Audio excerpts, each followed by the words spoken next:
এই জায়গাটি বড় বেদনাদায়ক, খুব কষ্টের জায়গা। দুটি কম বয়সের বাচ্চাকে রেখে ইনি চলে গেছে। আমি ছবিটাকে দেখেই বুঝতে পারছি সংসারের জন্য যিনি অনেক কিছু করলেন, সেই সংসারে একজনকে রেখে গোটা দায়িত্বটা দিয়ে চলে গেলেন। কষ্টের ব্যাপার, দুঃখের ব্যাপার, যন্ত্রণার ব্যাপার এটা। পৃথিবীতে এরকম ঘটনা অনেক সংসারে হচ্ছে। কয়েকদিন আগে আমি আমার পরিচিত একটা জায়গাতে দেখতে পেলাম একটা 5 বছরের বাচ্চাকে রেখে তার বাবা ইলেকট্রিকের কাজ করতো। তার 5 বছরের বাচ্চা মাঠ থেকে এসে ইলেকট্রিকের কাজ করতে করতে হঠাৎ শর্ট খেয়ে মরে গেল। ছোট্ট বাচ্চাটা 5 বছর বাবা হারা হয়ে গেল। আচ্ছা বলুন তো, যে মায়ের সেই 5 বছরের বাচ্চা, সেই মায়ের অবস্থাটা কেমন? পৃথিবীতে এরকম অনেক সংসারের উদাহরণ আছে যা চলে যাচ্ছে, পরিপূর্ণতা হচ্ছে না। এই জন্য সংসারে আমি তার ছেলেদেরকে বলবো, মা রয়ে গেলেন, মাকে ভালো জায়গাতে রাখো, ভালোবাসার জায়গাতে রাখো। তোমরা যদি মাকে সুখে রাখো, ইনি কিন্তু এখান থেকে দেখবেন, যদি উনি সুখে থাকেন তবে তোমাদের সংসার সুখের হবে। মা যদি খুব সুখে থাকে, আনন্দে থাকে না, তাহলে তোমাদের সংসার আরো দিনের পর দিন আরো আরো আরো সুন্দর হবে। কিন্তু তিনি কিন্তু উপর থেকে দেখতে পাবেন ওনাকে কেমন করে রেখেছেন। ওনার দায়িত্বটা কিন্তু তোমাদের উপর পৌঁছে দিয়ে গেছে। পৃথিবীতে মা বাবার মতো আপনার কেউ নাই। যে যেখানে বসে আছেন শুনবেন। আপনারা যারা দূর থেকে কীর্তন শুনতে এসছেন, তারা দেখবেন যখন বাড়ি যাবেন, যদি রাত্রি 12টা-1টার সময় কোনোদিন বাড়ি যান, বাড়ির সবাই দেখবেন ঘুমোচ্ছে, একজন দেখবেন দরজার সামনে বসে আছে, মা। ছেলে যদি বাইরে থাকে, মা কি কখনো ঘুমোতে পারে? মা যে কি জিনিস সংসারে, আর বাবা যে কি জিনিস, যতদিন ছিল ততদিন বুঝতে পারি না আমরা, যখন হারালাম তখন বুঝলাম। আমার বাবার 81 বছর বয়স হয়েছিল, স্ট্রোকে চলে গেল, কিন্তু আমার 2টি কন্যা, আমার স্ত্রী, আমার মা, 4 জনকে রেখে আমি কীর্তন করতে এসেছি, মাথাতে গোটাটা এসে। আর বাড়িতে আমার বাবা ছিলেন তখন শক্ত, আমি টেনশন নেই, আমি গান করে বেরোতাম, কোনো প্রবলেম হতো না। কিন্তু আজকে বাড়ি ছেড়ে বাড়ি থেকে আসার পরই খালি মাথায় ঢুকে যায়, 4 জনকে রেখে এলাম তো, একটা পুরুষ নাই, 4টে মেয়ে। তিনি চলে যাবার পর বুঝলাম জায়গাটা কতটা দখল করেছিল। ইনি চলে গেলেন, তোমরা বুঝতে পারছো জায়গাটা কতটা দখল করেছে। মা বাবার মতো আপন আর কেউ নাই, মায়ের মতো আপন তার কেউ নাই। বাবা কর্তব্যে বড়, মা কর্মে বড়।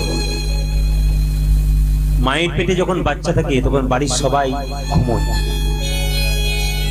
কিন্তু যার পেটে বাচ্চা থাকে সে ঘুমোয় না, খালি উঠে আর বসে। কত দেব দেবীর কাছে মানত করে, ঠাকুর একটি খোকা হলে আমি আমার সর্বস্ব তোমায় দিয়ে দেবো, একটা খোকা জন্ম দেবো। সন্তানের জন্য মা কত দেব দেবীর মন্দিরে বারবার কেঁদেছে একটা সন্তান। মায়ের মতো আপন হয় না। মায়ের পেটে বাচ্চা থাকলে সে যখন হসপিটালে বাচ্চা হতে যায়, ডাক্তারবাবু বলে পাড়ার পরিবারের লোককে, পেশেন্ট বাঁচবার চান্স নেই, মারা যেতে পারে।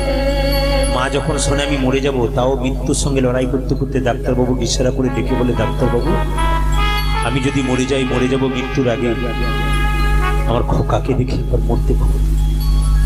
পৃথিবীতে এত বড় কথা একমাত্র মা ছাড়া কেউ বলতে পারে না। আমার নিজের চোখে দেখা 18 বছর একটা মেয়ে, বিয়ে হলো, 20 বছর বয়সে তার একটা বাচ্চা হলো। সেই বাচ্চাটা যখন 3 বছর বয়স হলো, সংসারে অশান্তির জন্য মেয়েটি শরীরে আগুন নিয়ে নিল। পাড়া প্রতিবেশী মেয়েরা তার কাছে গেল, ছটফট ছটফট করছে, মেয়েটি শরীর থেকে মাংসগুলো খসে খসে পড়ছে। মেয়েরা জিজ্ঞাসা করলো, এরকম কাজ কখনো করে? ছোট্ট বাচ্চাটাকে রেখে তুই মরে দিলি? মৃত্যুর আগে মেয়েটিকে বললো, তুই কি বলতে চাস, শেষ কথা কিছু বলছিস? মেয়েটা মুখটা ঠিক মতো কথা বলতে পারে না, ঠোঁটগুলো জড়িয়ে যায়, শেষে একটা কথা বলেই মরে, দিদি আমার খোকাকে দেখো। এত যন্ত্রণা, কষ্ট, কিন্তু সন্তানের কথা বলে নাই। মায়ের মতো পৃথিবীতে আপন আর কি। সবচাইতে দুঃখের ব্যাপার, লজ্জার ব্যাপার কি জানেন? পেটে একজন মা 10 মাস 10 দিন বাচ্চাকে ধরতে পারে, কিন্তু সেই বাচ্চা যখন বড় হয় কলকাতায় ফ্ল্যাট কেনে, সেখানে মায়ের একদিনের জন্য জায়গা হয়।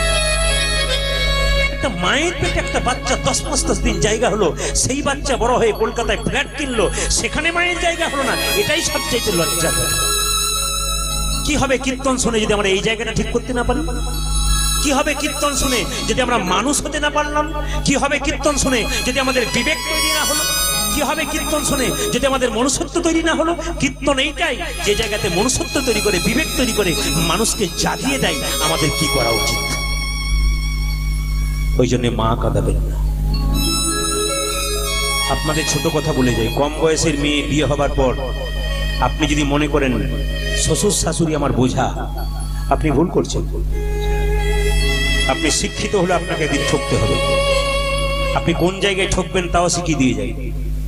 আপনি যাকে জন্ম দিলেন সে যখন বড় হবে না, আপনি কাউকে ফাঁকি দিলে আপনি চিন্তা করছেন কি করে যে ও আপনাকে ফাঁকি দেবে না? ও একদিন আপনাকে ফাঁকি দিয়ে যাবে। ওই জন্য যে কাজ করবেন পেছন চিন্তা করে করবেন, আপনার লাভ আছে। নইলে আপনি ঠকবেন, সেদিন আপনার কান্না কেউ আর বন্ধ করতে পারবে না।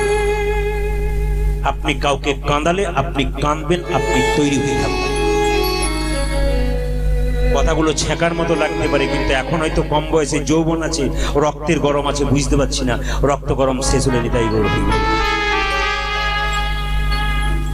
আপনাদের একটা কথা বলে যায়, কীর্তন যদি জীব শিক্ষার হয়, কারো সন্তান কেউ কোনোদিন কেড়ে নেবেন না। আপনার সন্তানকে হারাতে হবে। কি করে প্রমাণ দেখুন। একটা মা অনেক কষ্ট করে তার ছেলেকে লোকের ঘরে কাজ করে মানুষ করে দিল, বড় করে দিল। সেই ছেলে যখন চাকরি পেয়ে গেল বাবা, তোর বড় লোকের মেয়ের সঙ্গে তার বিয়ে হলো। ভালো করে শুনবেন, খুব বাস্তব কথা। বড় লোকের মেয়ের সঙ্গে বিয়ে হলো। মেয়েটি বিয়ে হয়ে ছেলেটিকে প্রশ্ন করলো, তুমি কাকে চাও, মাকে না আমাকে? ছেলে বাধ্য হয়ে বলল, আস্তে, ছেলে বাধ্য হয়ে বলল আমি তোমাকেই চাই। তবে বৃদ্ধা বুড়িকে কোথাও দিয়েছে। সুন্দরবনের ঘটনা লক্ষ্য করুন মায়েরা। একজন বৃদ্ধ মাকে গল্পটি বলেছিলেন। বৃদ্ধ ব্যক্তি বৃদ্ধ মাকে, ওই প্রাইমারি স্কুলের টিচারটি কি করলো জানেন? রাত্রি অন্ধকারে প্রচন্ড মেঘ পড়েছে, মাথায় ঝুড়িতে করে সুন্দরবনের জঙ্গলে ফেলতে গেল। যখন সুন্দরবনের জঙ্গলে ফেলতে যাচ্ছে, মা কিন্তু বুঝতে পেরেছে আমাকে বনবাসে দিতে চললো। অন্ধকারে ঝোপের মধ্যে মাকে যখন বসিয়ে দিল, মা কোনো প্রশ্ন করলো না, চুপচাপ বসে রইল অন্ধকারে। কিন্তু প্রচন্ড মেঘ পড়েছে পশ্চিম আকাশে। বলে উঠল, খোকা সকাল সকাল বাড়ি ফিরিস। পশ্চিম আকাশে প্রচন্ড মেঘ করেছে, বৃষ্টি নামবার আগে তুই ঘরে ফিরিস বাবা। আসলে শিক্ষক হলে, শিক্ষিত হলে তার ভেতরে একটা বিবেক থাকা দরকার। এই জন্য শিক্ষিত লোক পড়ে কেন? সংসারে তার বিবেক বিবেচনা থাকা দরকার।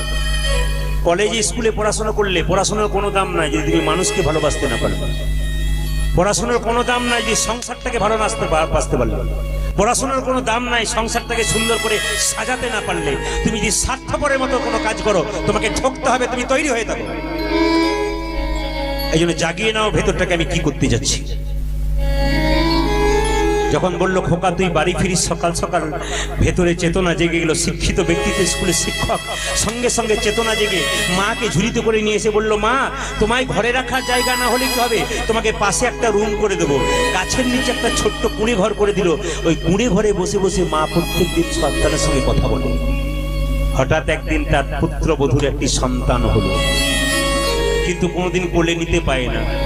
যখন মাটা বৌমাটি যখন স্নান করতে যায়, জানলার ধারে বাচ্চাটা পা নড়ায়, তখন সেই বৃদ্ধা বুড়ি জানলার সামনে এসে বলে, দাদু ভাই তোকে কোলে নেবার ইচ্ছা হয় কিন্তু পারি না রে, আমার কোলে কবে আসবি? যখন থেকে বৌমা ঢুকে গেল, তখন সুসুর করে আবার নিজের জায়গায় চলে গেল। একদিন বৃদ্ধা বুড়ি যখন হাহাকার করে গাছের নিচে কাঁদছে, একজন সাধু বাবা পেরিয়ে যাচ্ছে, চিৎকার করে বলল, বুড়িমা তুমি কাঁদো কেন, তোমার কি হয়েছে? বুড়িমা তখন বলে উঠলো, আমার সন্তান হারিয়ে গেছে। সঙ্গে সঙ্গে প্রশ্ন করলো, সন্তান হারিয়েছে? বলে একজন আমার সন্তান কেড়ে নিয়েছে। বলে কে? ওই বাড়ির নতুন বউ। বুড়িমা কিছু যদি মনে না করো, তোমার সন্তানকে আমি ফিরিয়ে দেবো। সঙ্গে সঙ্গে বুড়িমা বলে, না না না না না, সন্তান ফিরিয়ে দিতে হবে না, অশান্তি হবে। আমার সন্তান ওখানে থাকে, আমি দেখতে পাচ্ছি, এটাই খুশি। বলে না বুড়িমা, এমন কাজ করবো সাপও না মরে লাঠিও না পড়ে। তোমার চিন্তা নেই, তোমার সন্তান ফিরিয়ে দিলে হলো তো। সাধু বাবা এলো নতুন বউটার কাছে। শীতের দিন বাচ্চাটাকে রোদ্রে শুয়ে রেখেছে। সঙ্গে সঙ্গে সাধু বাবা বললো জয় হো। বেরিয়ে এলো বৌমা। বাহ, হ্যাঁ রে তোর সন্তান? হ্যাঁ হ্যাঁ সাধু বাবা, কত দেবদেবীর মন্দিরে মানত করেছি, তারপর কত কষ্ট করেছি, সিজার করে বাচ্চা হয়েছে আমার। বাহ। সাধু বাবা বললো তোর বাচ্চাটাকে জন্ম দিচ্ছিস তখন কত কষ্টের কথা ভাবছিস, কিন্তু তুই যাকে পেয়ে এই বাচ্চাকে জন্ম দিলি তার মাটাকে কি করেছিস? আজ যে তোকে শিক্ষা দেবো তবে ছাড়বো। আচ্ছা তোর বাচ্চাটাকে একবার কোলে নেবো? হ্যাঁ হ্যাঁ কোলে নিন, আশীর্বাদ করে দিন। এই বলে যে না বাচ্চাটাকে কোলে নিয়েছে, অমনি একটা শেকড় ঠেকি দিয়েছে আর বাচ্চাটা অজ্ঞান হয়ে গেছে মরার মতো। সঙ্গে সঙ্গে মাটা কেঁদে কেঁদে বলছে আমার খোকাকে আপনি কোলে নিলেন, অজ্ঞান হয়ে গেল, কথা বলছে না কেন, কি হয়েছে?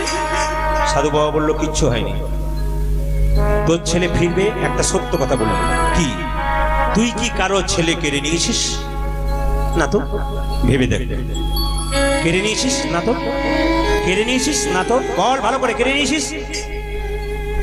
গাছের নিচে বৃদ্ধা বুড়িটার এক সন্তান ছিল, চমকে গেল, মাথাটা নিচু করে লজ্জায় বলল হ্যাঁ সাধু বাবা, কেড়ে নিয়েছি। সাধু বাবা বলল তার ছেলেকে তার কাছে ফিরিয়ে দিলে তবে তুই তোর ছেলে ফিরে পাবি, নইলে তোর ছেলেও তুই ফিরে পাবি। মেয়েটি চৈতন্য হয়ে গেল, সাধু বাবাকে প্রণাম করে বলল আমি নিজের হাতে আমার মাকে ধরে নিয়ে আসি, নিজের হাতে বুড়িমাকে ধরে নিয়ে সংসারটাকে সুন্দর। আপনাদের কাছে নিবেদন রইল, বাড়ির বৌমারা যেন বোমা না হয়ে যায়, বাড়ির বৌমা যেন মা হয়। যেদিন বৌমা বাড়িতে ঢুকে সেদিন ইনি কি বলেছিলেন বা আপনারা কি বলেন? আমার মা এসেছিল। যেদিন এই বাড়ির বৌমা ঢুকেছিল, আপনাদের বাড়িতে বৌমা ঢুকেছে, সেদিন কি বলেছিলেন আপনারা? আমার মা এসেছে। এত আদর করে যাকে মা বলা হয় সে তো সন্তান স্বরূপ, তাকে যদি কেউ ত্যাগ করে তাকে কি সত্যিকারের মা বলা যায়? বৌমা নয়, তাকে বোমা বলা যায়। আপনাদের কাছে নিবেদন রইল মায়ের মতো আপনার কেউ, তুমি যে মা সব থেকে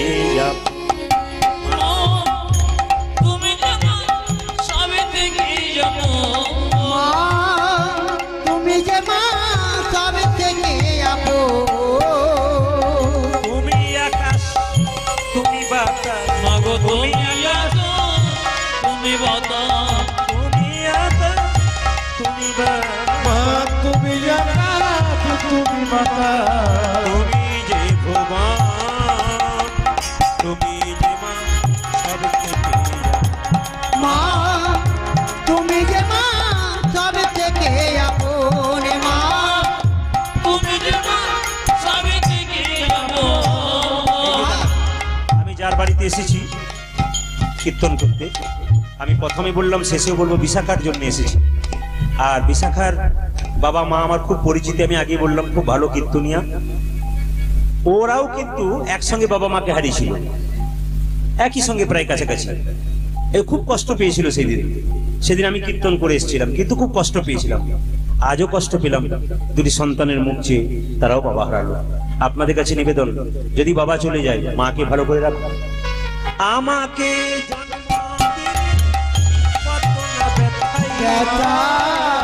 10 মাস 10 দিন বলতে না চাই, আমাকে জন্ম দিয়ে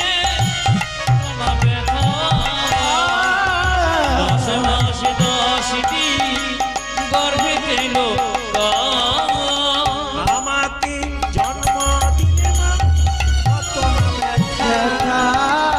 10 মাস 10 দিন গর্ভে লুকাই মা, আমাকে জন্ম দিয়ে কত না ব্যথা। 10 মাস 10 দিন গর্ভে লোকা, তোমারই কোলে শুয়ে কত না আদর খেয়ে, তোমারই কোলে শুয়ে কত না আদর খেয়ে, তোমারই কোলে শুয়ে কত না আদর খেয়ে, তোমারই কোলে শুয়ে কত আদরে কে করলে মাগো আমার যতন। তুমি যেমন সবে থেকে আপন, মা, তুমি যে মা সব থেকে আপন।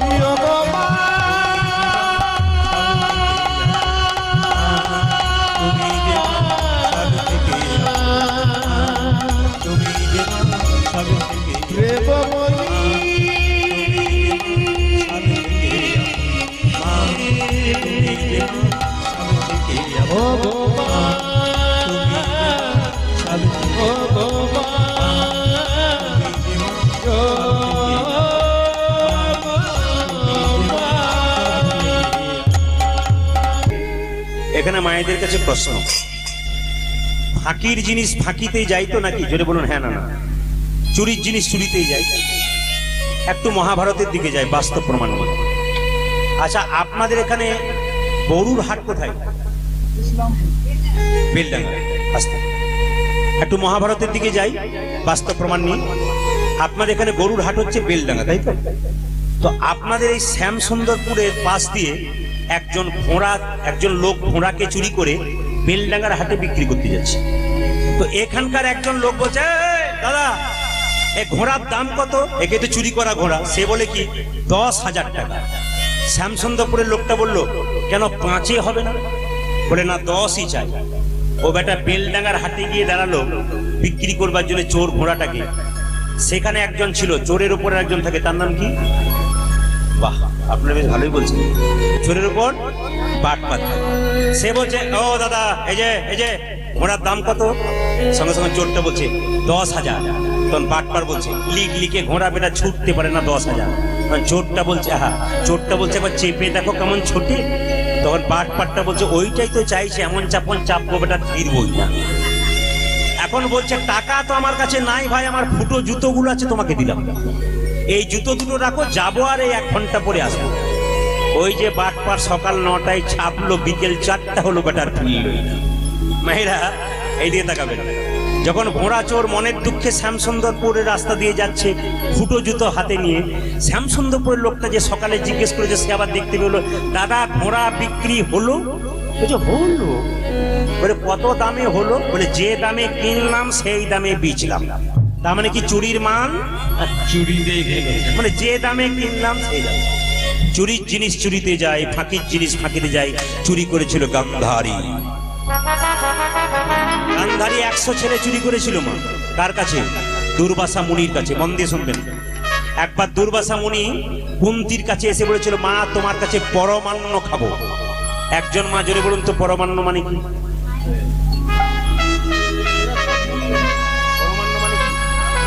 পরমান্ন মানে এরা পায়েস বলছে, পরমান্ন মানে কি? মানে হচ্ছে খিচুড়ি। খিচুড়ি খেয়ে খেয়ে পেটটাকে মোটা, বুঝো আর উঠবে না খবরদার। পরমান্ন মানে কি?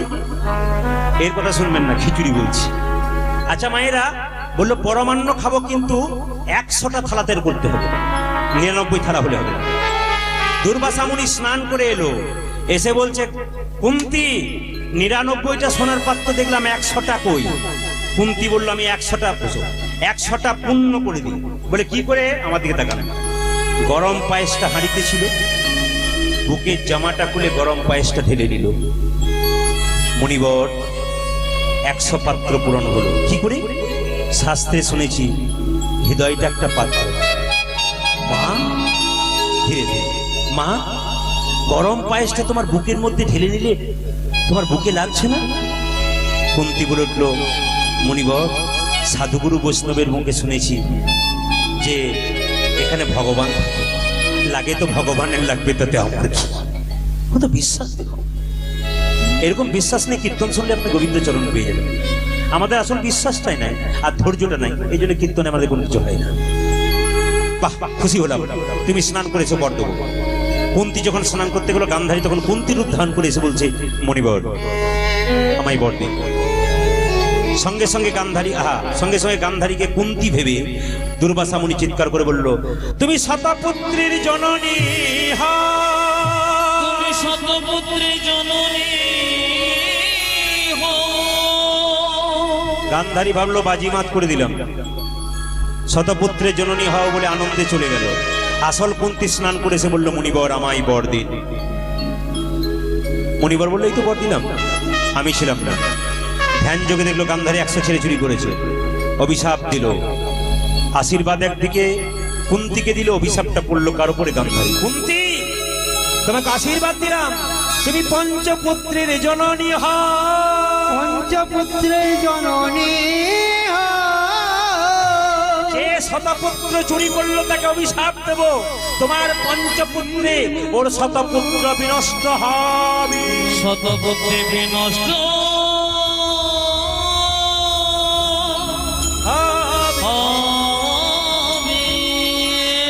এইদিকে মায়েরা, গান্ধারীর 100 ছেলে যুদ্ধে মারা গেল। বড় ছেলে দুর্যোধন যখন মরে গেছে, আমার দিকে তাকাবেন, ওই দিন একবার গান্ধারী চোখের পটি খুলেছিল। চোখের পটিটা খুলে আগুনের মশাল জ্বালিয়ে চিৎকার করে বলেছিল, দুর্যোধন একবার আমায় মা বলে ডাক, মা বলে ডাক। পেছন থেকে একজন চিৎকার করে বলে উঠল, পিসি।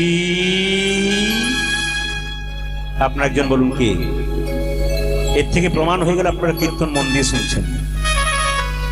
পিসি। কৃষ্ণ বলল পিসি। কুন্তি বলল, চুপ কর হতভাগা, তুই আমায় পিসি বলছিস? লজ্জা করে না? আমার 100 ছেলেকে কেড়ে নিয়ে গোল শূন্য করে দিলি, তারপর তুই পিসি বলছিস? কৃষ্ণ বলল, পিসি, এই জগতে যে যেমন কর্ম করে তার সেরকম ফল অনুযায়ী ফল পায়। আমি দিই না, সে নিজেই পায়। তুমি একজনের 100 ছেলে কেড়ে নিয়েছিলে, আজকে তুমি 100 ছেলে হারিয়েছো। কুন্তি চিৎকার করে বলল, কার ছেলে কেড়েছে? বলে, মনে পড়ে গান্ধারী, মনে পড়ে তোমার পূর্বজন্মের কথা? বলছে না। তবে শোনো গান্ধারী পিসি, পূর্বজন্মে তুমি ছিলে একজন ব্রাহ্মণ, ধৃতরাষ্ট্র ছিল ব্রাহ্মণ। দুজনে যখন বিয়ে হয়েছিল, আচ্ছা মায়েরা বলুন তো, স্বামী স্ত্রীর বিবাহের পরে একটা ঘরে থাকে, সেই ঘরটার নাম কি? 2-4 জন খোঁচাখুচি করছে, ঠিক বলছে। আবার 2-4 জন বুদ্ধিমান আছে, কেন বলুন তো? চুপ থাকাটাই বুদ্ধিমানের কাজ। স্বামী স্ত্রী বিবাহের পরে এক ঘরে থাকে, ওই ঘরটার নাম? আবার উঠেছো? স্বামী স্ত্রী বিবাহের পরে এক ঘরে থাকে, ওই ঘরটার নাম? ঘরটির নাম হচ্ছে আতুল ঘর। কি ঘর বললাম মায়েরা? বাসর ঘর।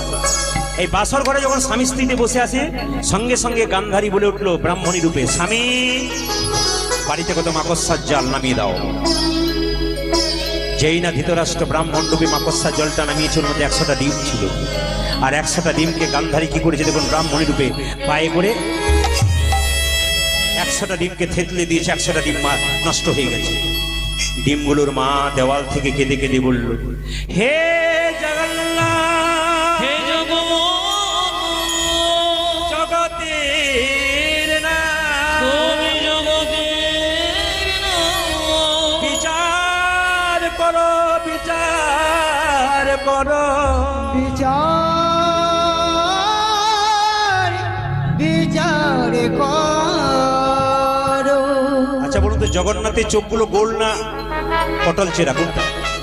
হয়তো একজন বলছে পটল চেরা, মুখ নড়ালেই বুঝতে পারে।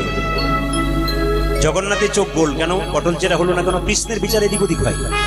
জগন্নাথের বিচার সমান। ভিখারি গেলেও যা, ব্রাহ্মণ গেলেও যা, বৈষ্ণব গেলেও যা, বড়লোক গেলেও তা, গরিব গেলেও তা, একই জিনিস। এই জন্য জগন্নাথের চোখটা কেমন মায়েরা? গোল। লক্ষ্য করুন মায়েরা, এই গোল চোখে ভগবান সবাইকে সমান বিচার করে। জগন্নাথ বিচার করলেন, ঠিক আছে বিচার হবে। পিসিমা 100টা ডিম নষ্ট করেছিল মাকড়সার মা সেদিন, আর ডিমগুলোর মা সেদিন হাক্কার করে আমাকে ডেকেছিল। আজকে তার ফল তুমি পাচ্ছ।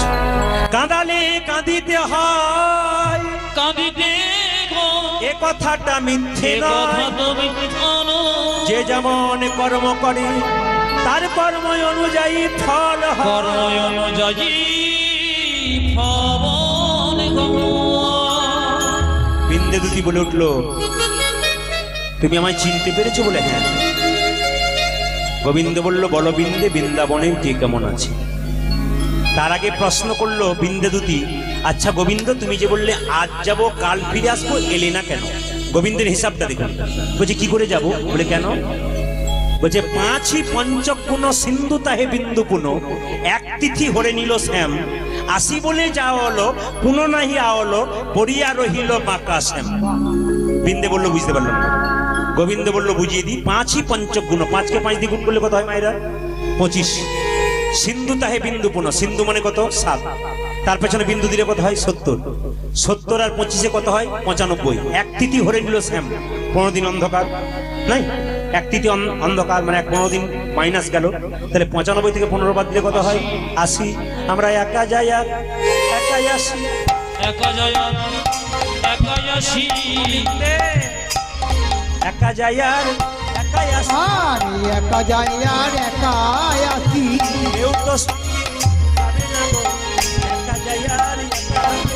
আমাদের কেউ তো যাবে না গো, একা যাই আর একাই আসি। একা কৃষ্ণ তারও নয়, আর একা কৃষ্ণ পারো নাই গো।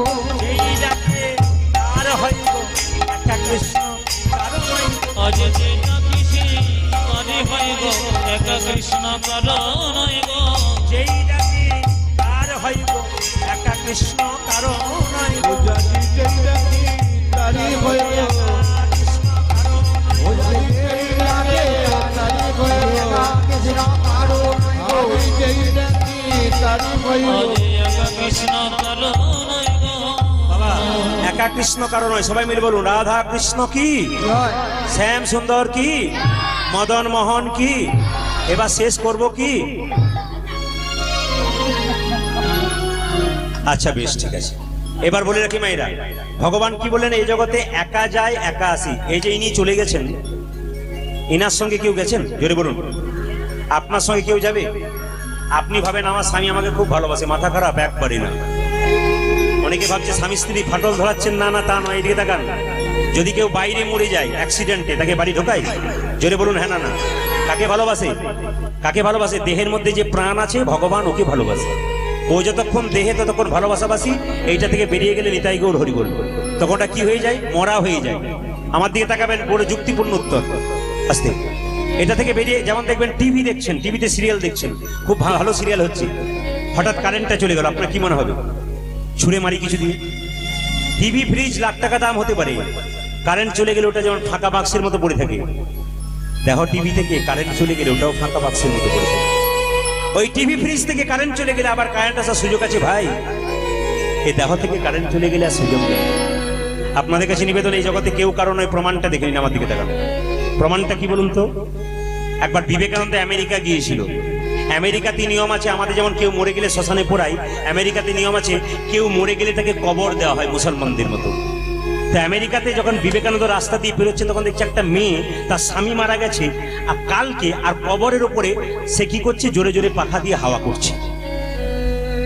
আপনারা স্বামীকে ভালোবাসেন, তাকে সতী নারী বলা হয়।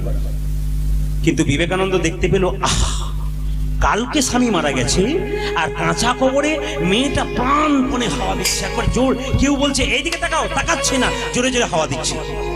বিবেকানন্দ প্রণাম করে বলল, বাহ মা, ভারতবর্ষের মেয়েরা স্বামীকে এত ভালোবাসে, তাকে সতী নারী বলা হয়, আর তুমি স্বামী কাল মারা গেছে কবরে হাওয়া দিচ্ছ, এত ভালোবাসা তোমার? মেয়েটি বিবেকানন্দকে প্রণাম করে বলল, আমি স্বামীর ভালোবাসার জন্য হাওয়া দিই না। তবে কেন দিচ্ছ? বলছে আমাদের আমেরিকাতে নিয়ম আছে, স্বামী মারা গেলে যতক্ষণ না কবরটা শুকোবে ততক্ষণ নতুন বিয়ে করতে পাবো না, ওই জন্য তাড়াতাড়ি শুকিয়ে দিচ্ছি। নিবেদন আপনাদের সামনে, পণ্ডিত বললেন, ভেবে দেখ মন, কেউ মিছে ভেবে দেখল কেউ মিশে ভুবনে ভুবন ডোলে। ভেবে দেখ মিছে ভুবনে ভেবে দেখে মন কেউ কারো নয়, মিছে ভগবান ভূমণ্ডলে। ভুলো না দক্ষিণাকালী, বদ্ধ হয়ে মায়া জলে। তুমি বলো না দক্ষিণা কালী, বদ্ধ হয়ে মায়া জলে। ভুলো না দক্ষিণার কালী, বদ্ধ হয়ে মায়া জলে। ভুলো না দক্ষিণা কালে বদ্ধ হয়ে মায়া জানে। ভেবে দেখ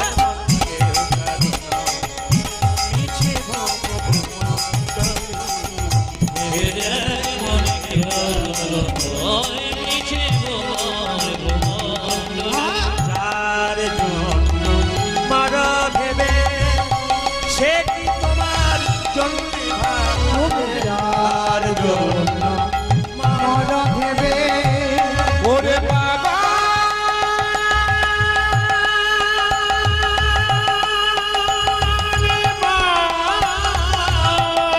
তাই গৌর হরি হরি বল।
আমার মন রে আমার তুমি যার জন্য মন ভেবে সে কি তোমার জন্য ভাবে সেই প্রেয়সী দেবে ছাড়া অমঙ্গল হবে বলে ভেবে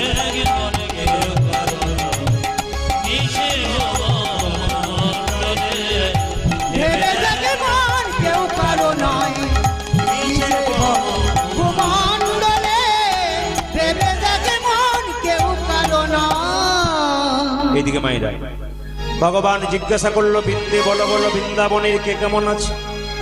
বিন্দে দুটি কেঁদে কেঁদে বললো হে গোবিন্দ মায়ের গোবিন্দ আস্তে এখানে এই ব্যথার জায়গাটা একটু অনুভব করবো। হে গোবিন্দ যেদিন থেকে তুমি বৃন্দাবন ছেড়ে মথুরায় এসেছো গাভীগণ বৎসদের দুগ্ধ দেয় না কেন জানো? যদি কোনো বৎস গাভীর দুগ্ধ পান করতে যায় তাই গাভীটা কি করে জানো? লাথি মেরে তাকে সরিয়ে দেয় আর কেঁদে কেঁদে বলে তুই আমার স্তনদুগ্ধ এঁঠো করেছিস বলে গোবিন্দ অভিমান করেছ। বলো বলো গোবিন্দ বলো তুমি আর কি বলতে চাও? গোবিন্দ বলে বিন্দে গো আমার সুবল সখা কেমন আছে? তোমার সুবল সখা পটেতে যাতা সদাই মুরতি। তোমার সুবলে সখা পটেতে সদা মুরতি গিরে। ওগো গোবিন্দ সুবল তোমাকে কেমন ভালোবাসে দেখো। তোমার ছবিটা এঁকেছে কিন্তু কোমর থেকে পা পর্যন্ত তোমাকে নয়। যদি তুমি চরণ পেয়ে আবার বৃন্দাবন ছেড়ে চলে তোমার সুবল সখা পটেতে যাতা সদাই মুরতি হ্যাঁ। আরে সুবল সখা পটেতে আকা সদাই মূরতি হ্যাঁ রে। সুবল কেঁদে কেঁদে বলে ভাই কানা একবার দেখা দে। ভাই কানা দেখা দে রে। কানা একবার দেখা দে। ও ভয় কানাই একবার দেখা দে রে সুবল সখা কেঁদে বলে, কানা দেখা দে।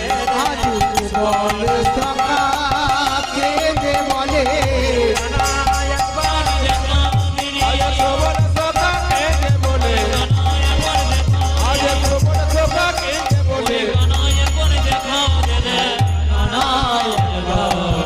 দেখা দে রে। বলো, আমার নন্দ পিতা কেমন আছে? নন্দ পিতা জেলেছে পিতা প্রাণকে জীবার করে। আমার নন্দ পিতা জেলেছে চিতা প্রাণকে জীবার করে। আমরা নন্দ পিতা জেলেছে চিতা প্রাণকে জীবার করে। তোমার নন্দ পিতা চিতা জ্বালিয়ে দাঁড়িয়ে আছে কেন? তুমি যতক্ষণ না মুখে আগুন দেবে ততক্ষণ চিতায় ঝাঁপ দেবে না। কেঁদে কেঁদে বলে একবার মুখে আগুন দিয়ে যাবো পার। দিয়ে যাবো পার। দিয়ে যাবো পার। পিতানন্দ দিদি বলে মুখে আগুন দিয়ে যাবো পার। আরে আনন্দ কেঁদে বলে মুখে আগুন দিয়ে যাবো পার। তোমার মা নন্দরানী কি করছে দেখো? কানতে কানতে অন্ধ হয়ে গেছে। যাকে দেখছে তাকে গোপাল বলছে। পাড়ার মেয়েরা তার ছেলেকে টেনে নিয়ে বলছে এই হতভাগী নিজের ছেলেকে হারিয়ে তুই আমাদের ছেলেগুলোকে স্পর্শ করছিস। নন্দরানী লয়ে নমনি ফিরছে দাঁড়ে দাঁড়ে। আজ নন্দ রানী লয়ে নমনি ফিরছে দাঁড়ে দাঁড়ে। ওই যে নন্দরানী লয়ে নমনি ফিরছে দাঁড়ে দাঁড়ে। নন্দরানীর ব্যথা দেখো কেঁদে কেঁদে বলছে আই নমনি হে যাবো পার। আই বলি খেয়ে যাবো পার। নমনি হে যাবো পার। ওরে আয় রামনে গিয়ে যাবো পার। যুগল করি বাঁধিব না রে। আই নমনি হে যাবো পার। তোরে যুগল করে বাঁধে বনা রে। আই নমনি গিয়ে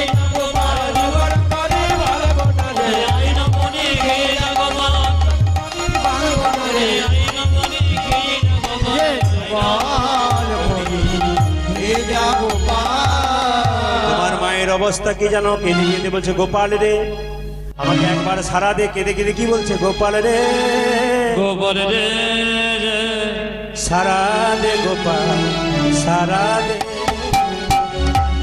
গোবর রে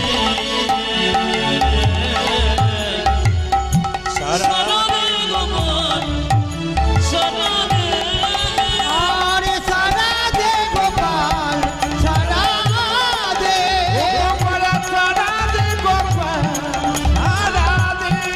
আয় সারা রে গোবর সারা রে অভাগিনী মাঝে তোর ফোকারে কাঁদে।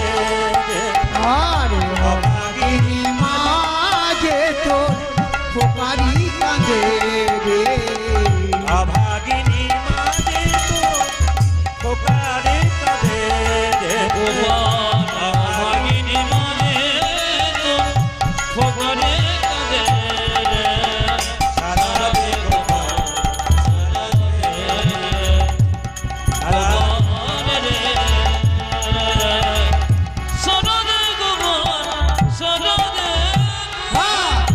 বাঁশি বাজিয়েছিলি বৃন্দাবনে, সে বাঁশি আবার বাজা সবার কানে। যে বাঁশি বাজিয়েছিলি বৃন্দাবনে সে বাঁশি আবার বাজা সবারই কানে সে বাঁশি বাজিয়েছিলি বৃন্দাবনে, সে বাঁশি আবার বাজা সবার কানে। বাসি বাজিয়েছিলি বৃন্দাবনে সে বাসি আমার বাজা সবাই গানে সোনার প্রজয়া, আর সোনার বাজয়া সোনার প্রজয়া আমি সোনার রোজনা হলো রে আধার। সরদে গোবর গোপাল রে সারা দে গোপাল সারা দে আমি সরদে গোবর সরদে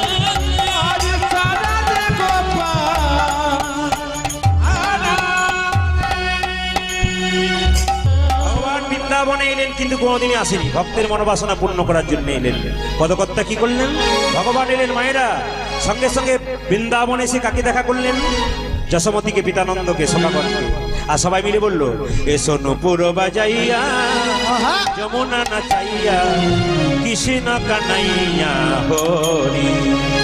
এসো নূপুর বাজাইয়া যমুনা নাচাইয়া কৃষ্ণ কানাইয়া হরি। এসো তোমর বজায়া যমুনা নাচাইয়া কৃষ্ণ কানাইয়া হরে এসো নূপুর বাজাইয়া যমুনা নাচাইয়া কৃষ্ণ কানাইয়া হরি এই তোর বজায়া যমুনা নাচাইয়া কৃষ্ণ কানাইয়া হরে মাখি গোঠের ধুলি রেণু বাজাইয়া গোঠে। আরে মাটি গোটের ধরে রেনো বাজাইয়া গোটের থেনো গোঠের ধুলি রেণু বাজাইয়া বাঁশির বেণু। মাটি গোঠের ধুলি রেনো বাজাইয়া গোটের থেনো ভাইরা ভগবানকে বলছে, প্রভু তুমি এসো, বাঁশিটা বাজিয়ে আর চরণের নুপুরটাকে বাজিয়ে বাজিয়ে আমাদের কাছে এসো। যেই না ভগবানকে দেখতে পেয়েছে রাধারানী, অমনি বলছে, দেখ দেখ ললিতা, আমি আজকে ভোরে স্বপ্ন দেখেছি, আমার যাত্রাটা খুব ভালো। বলে কেন? আমি স্বপ্নে দেখলাম কি জানিস, আমার বধূ এসেছে বৃন্দাবনে। ওই দেখ ওগো বহুদিন পর বধূ আইলো, দেখা না হইল রানীকে। আজ বহুদিন রে বনময়িনী দেখা না হইত পরাণ গেলে বহুদিন পর বধূ আইলে, দেখা না হইত পরাণীকে। বহুদিন পরে বধু আইল দেখা না হইতো পরানো গেলে দেখা হতো না, দেখা হতো না, দেখা হতো না, না দেখা হতো না যে পরাণে গেলে আর দেখা হতো না, পরাণে গেলে আর দেখা হতো না, যে পরাণে গেলে আর দেখা হতো না। আরে পরাণে গেলে আর দেখা হতো না। এতে কো সহিল অবলা বলি পাতিয়া যাইতো পাশানি হো। আরে এতে কসহিত অবলা বলে পাতিয়া যাইতো পাতা না হলে এতে কো সহিল অবলা বলি পাতিয়া যাইতো পাশানি হো। আরে এতে কো সহিত অবলা বলে পাতিয়া যাইতো পাশান হলে ফেটে যেত রে, ফেটে যেত রে, ফেটে যেত রে, আজ ফেটে যেত রে যে পাশানি হলে পরাণ ফেটে যেত রে, আজ পাশানে হলে পরাণ ফেটে যেত রে, পাশানি হলে পরাণ ফেটে যেত রে। আজ পাশানে হলে পরাণ ফেটে যেত রে।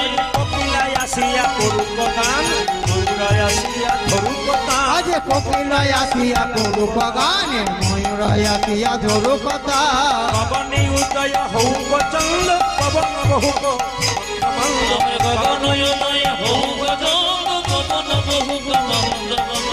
উদয় হৌ তুমি উদয় হও হে, উদয় হৌ তুমি উদয় হও গে, চন্দ্র আসি উদয় হৌ কোটি চন্দ্র আসি উদয় হও গে। পবনে বহু মন্দ মন্দ হে চন্দ্র আসি উদয় হৌ। ওহে পবনে বহুকে মন্দ মন্দ চন্দ্র আছে উদয় হও হে সকল দুঃখ যাও দূরে আনবধু বিরান তোমার সকল দুঃখ জগৎরে হারান বন্ধু পেলাম যে ফিরে, পেলাম রে, ফিরে পেলাম হে ফিরে পেলাম আজ ফিরে পেলাম গে। হারানো বধু পেলাম। যে হারানো বধু ফিরে পেলাম হে বাসুলি আদেশ কহে চণ্ডীদাস দুঃখ গেল দূরে সুখীর বীর। আজ বাসলি আদেশ কহে চন্ডে দাস, যত দূরে গেল সুখীর বিনা। দুঃখ দূরে গেল, আজ দুঃখ দূরে গেল, দূরে গেল, আজ দুঃখ দূরে গেল। সুখীর বিলাসে দুঃখ দূরে গেল। সুখীর বিলাসে গোবিন্দ ফিরে পেল, আজ সুখের বিলাসে, গোবিন্দ ফিরে পেল, সুখের বিলাসে, গোবিন্দ ফিরে পেল সুখের বিলাসে, গোবিন্দ ফিরে পেল আমার সুখীর আজ দুঃখ দূরে গেল। সব জায়গায় যেটা হয় এখানেও সেটা হয়েছে। আপনারা কি ভাবছেন যে এখনো আছে? সেই 7টা থেকে 10:30 বেজে গেল, আমরা এখানেই রাখবো। আপনারা ভাবছেন শেষ হয়নি, কিন্তু সব জায়গাতে এরকমই হয়, বুঝতে পারে না শেষ হলো কিনা। আবার যদি কোনোদিন সুযোগ হয় আপনাদের সামনে আসবো, যদি কারো কার্ড বা ঠিকানার দরকার এখান থেকে নিতে পারেন। আসুন আমরা একটু রাধা গোবিন্দকে যুগলে রাখি, সবাই মিলে একটু উলুধ্বনি দিন, সবাই মিলে প্রেম সে।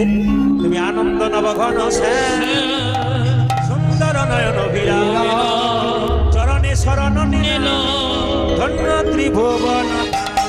তবে আনন্দ নবঘন সে, সুন্দর নয়ন বিরাম, চরণে শরণে নাম, ধন্য ত্রিভুবন ধাম। কোথায় চলি বৈষ্ণবী করিয়া করো আরে নবমেলে করে দিয়া করো গানে হরি হরি হরি হরি বল, হরি আরে বল, হরি হরি হরি হরি বল হরি হরি বল, হরি বল, হরি বল